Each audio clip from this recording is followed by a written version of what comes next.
Hey everyone, I know most of you probably own a drill, and if you don't, you should get one because these are the most effective tools you can have around your house. And in this video, I'm going to show you how to use it properly and how to get the most out of it. So if you're lacking discipline on drilling screws, then stay tuned because the drill sergeant's about to show you how to get down.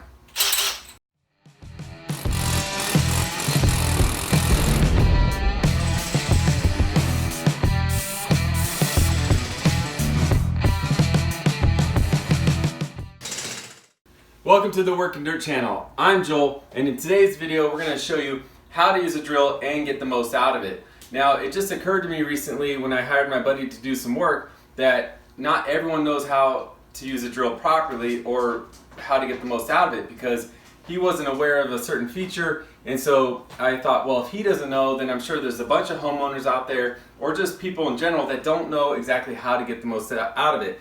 Now, another thing is these things are extremely powerful, so I'm sure some people are a little intimidated by it.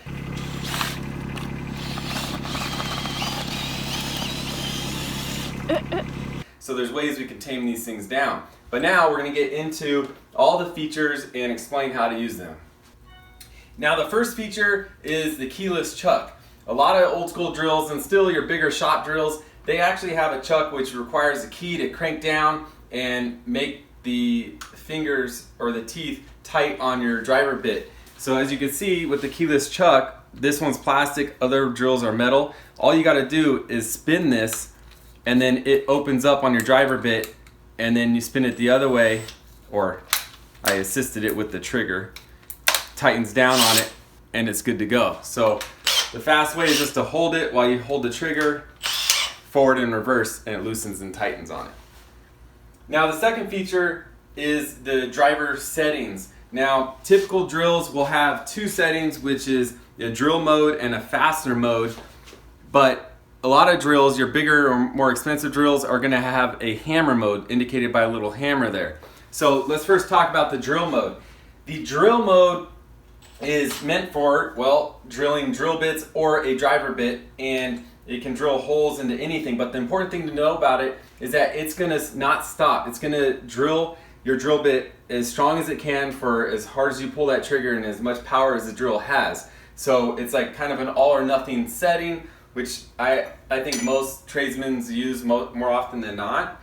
Now your next setting is your fastener mode, indicated by the little fastener on it. So when you switch it over to fastener mode, now you have the option to offer different, you could say, power settings to your fastener, because let's say your material is really, or it's not dense, so you only want a little power put into the fastener so you don't break your material. Well, you'll put it on a clutch setting of 1. So what the clutch setting is going to do is it's going to try to turn the screw, but if the material's too hard or is the fastener's driven down far enough, it's going to say, okay, that's enough power.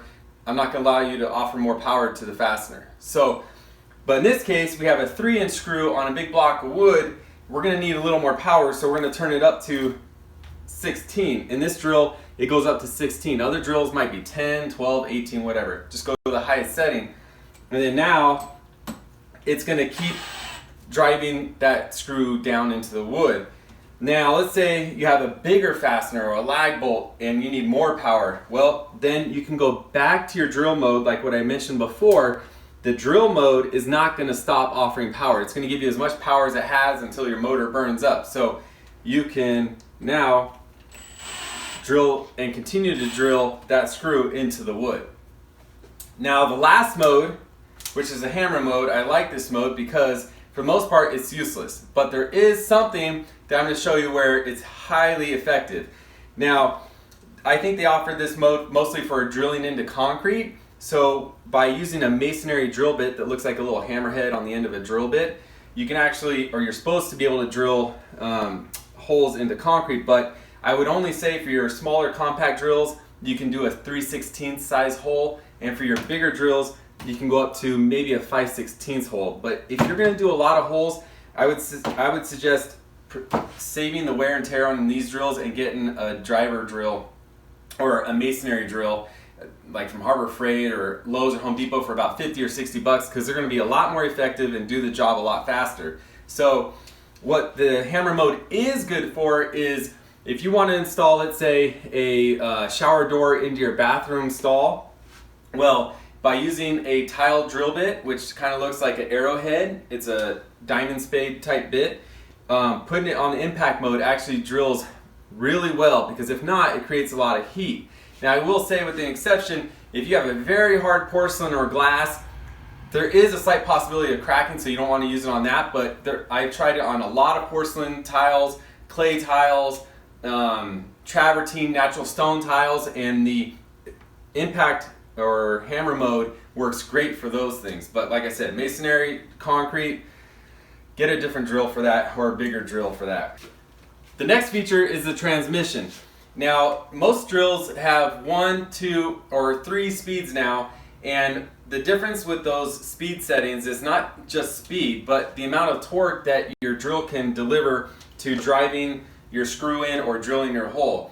Now, typically I use the number 2 speed, which is your faster setting, most of the time, and that is good for drilling your typical 3-inch screws into medium dense materials, and it can also drill your smaller drill bits faster into different materials.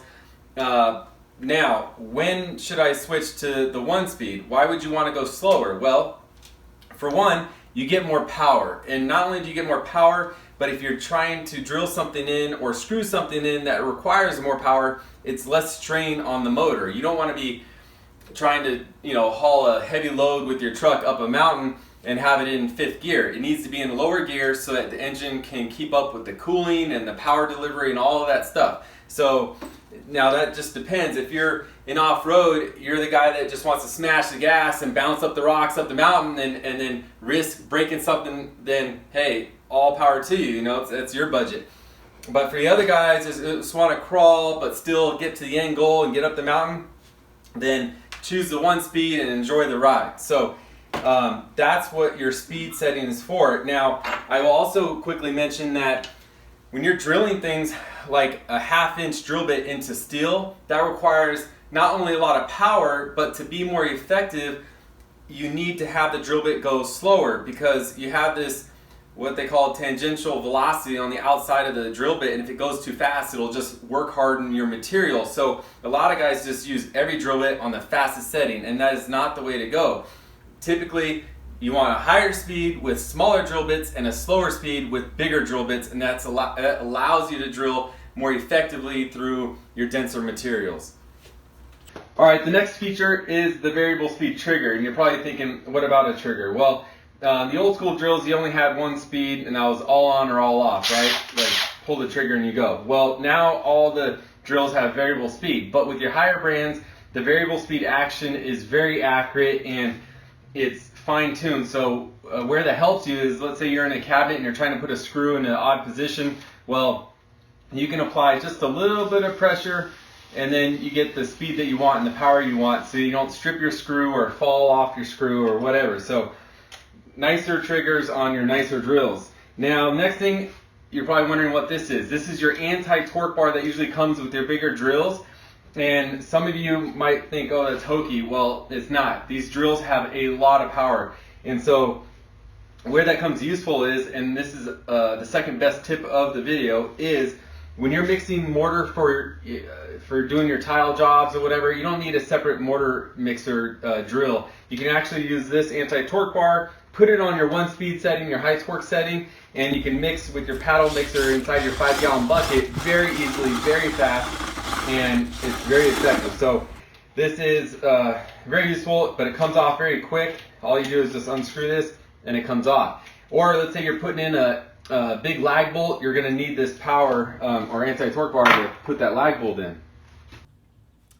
All right, moving on to battery capacities. You'll notice that there's different sizes of batteries, and those represent bigger capacities. So you will see they start anywhere from a 1.0 up to a 4.0 amp hour. And what that means is if you have 2 amp hour capacities, then that means that you can utilize 2 amps for 1 hour, or let's say it's a light drilling task, so you can use 1 amp for 2 hours. So you might as well think well, then I should get the biggest battery possible so I could drill all day. Well, yes, you can, but it's not always the best idea because your wrist will get sore, or sometimes you can't fit your drill in a tight spot. So I actually like using the small batteries for majority of my drilling operations. But if I'm drilling like holes that are a 1/2 inch or plus, then I have to use the bigger ones because they're going to drain your drill faster. So bigger is not always better. Now that we've explained how to use the drill, I want to quickly go over the difference between these two drills so you don't buy the wrong one. The major difference is an impact drill, which you see here, it's a little smaller. It actually turns and applies force in a clockwise or counterclockwise motion on off. And what I mean is, let's say you're turning this bolt, it's going to apply force every second, 100% of the force, and then off a second, and then on a second, and then off a second. It's going to keep doing that very fast. And what that allows you to do is apply a bunch of force under a really good control, which is very nice. Now with a drill, if you have it in drill mode, it's just going to apply uniform force as long as you're pulling the trigger.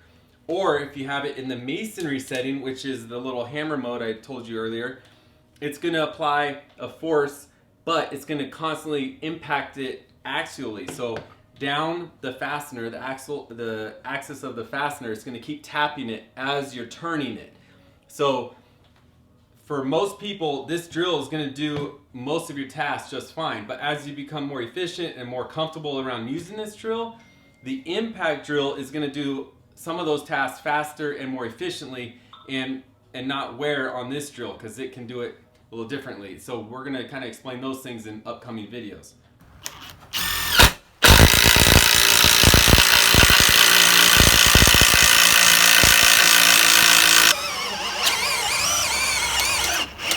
Alright, there you have it, a video on how to use a drill.